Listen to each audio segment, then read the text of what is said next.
Competitive Pokemon is something that means a lot to me. I've been trying to play it for about 3 or 4 years now, and I know that some people will not actually know how to get into it. So this is a series that I've been creating to try and get more people to play competitive Pokemon. Welcome to How to Be a Master. Well, to be a master. Whichever one works. It's to be a master. Shh.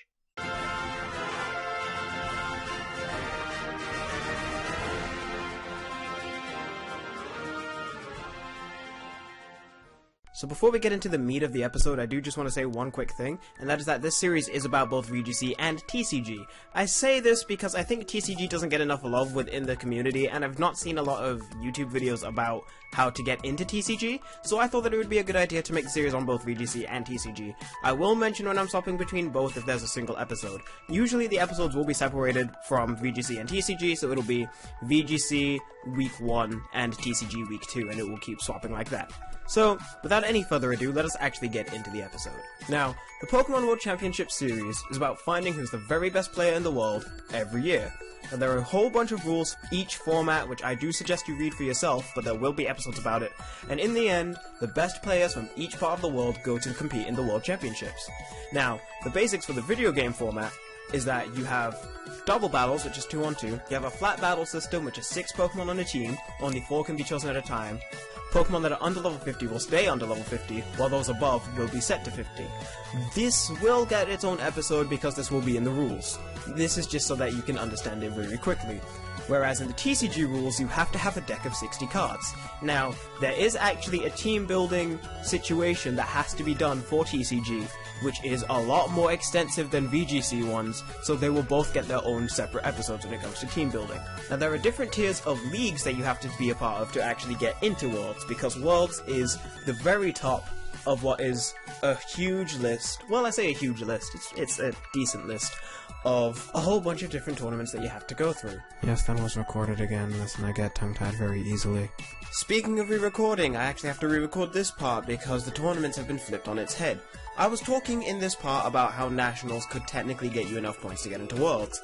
However, there are no more national tournaments. Now it's all international tournaments, I think.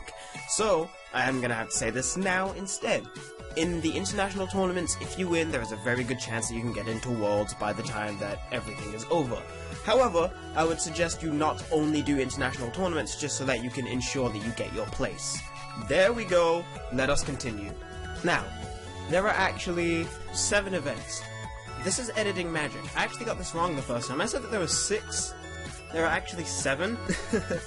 And I learned that this was wrong because I've just been looking it up while I was editing, and apparently the 2017 stuff has already come out, and when I was recording it, it hadn't. So, just to make sure that everybody knows, the current 7 are the League Challenges and the League Cups, which are TCG only, the Premier Challenges and the Mid-Season Showdowns, which are VGC only, the Pokemon Regional Championships, the Pokemon International Championships, and then the Pokemon World Championships. Now, these all get you different points depending on how many people are playing. I will not show the points now, but I will be showing them when I'm talking about the rules. So, yeah, that's remedied, I guess. Now, there are prizes that you can get as well. The prizes do change a little bit each season, but the recent news of the new season suggests that more money will be given out. And this will, in theory, make people able to say that Pokemon is their job. Just imagine how scary that is for a little bit. There are people that, within the next year or 2, can literally say that they do nothing but play Pokemon and get money for that. Now, there are YouTubers that do that, but that makes sense because people are watching their videos. And I love Pokemon, don't get me wrong, but the idea that I can make money off of Pokemon just playing it is a little bit scary to me. We can also assume that the World Championships of this new season will be giving a free pass to the next season. And this happens each year. If you win, you get a chance to go straight to Worlds next year. And this is just so that if you're the top player, even though you've won and you have proven that you are one of the best, it is also so that you feel a little bit less compelled to practice. And that is both good and bad for you. It's good for them. It's bad for you. Because you need to now keep up on yourself with your friends or other people that you know that play TCG or VGC, depending on who you are, and that does get very, very scary, especially because each year there is new talent, and you may never know when it's somebody's first year, and they're the youngest person to come in, and I think the youngest person to ever play and actually win was 4 years old or something like that.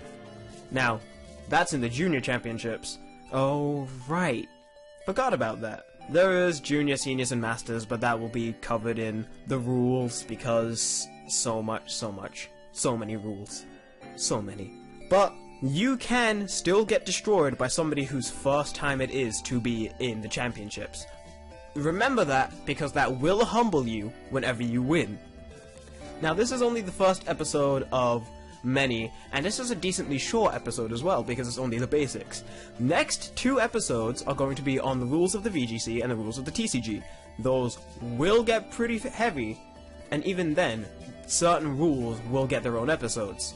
Now, I want to say thank you very much for watching this, because this is definitely the first time I've done this, and you can tell there is a little bit of editing that has to go in. There's a whole bunch of everything, because I've been, like, stuttering a lot, and I'm sorry about that. But thank you very much for watching, and I hope that you do stick around to learn how to be a master. Thank you very much, and goodbye.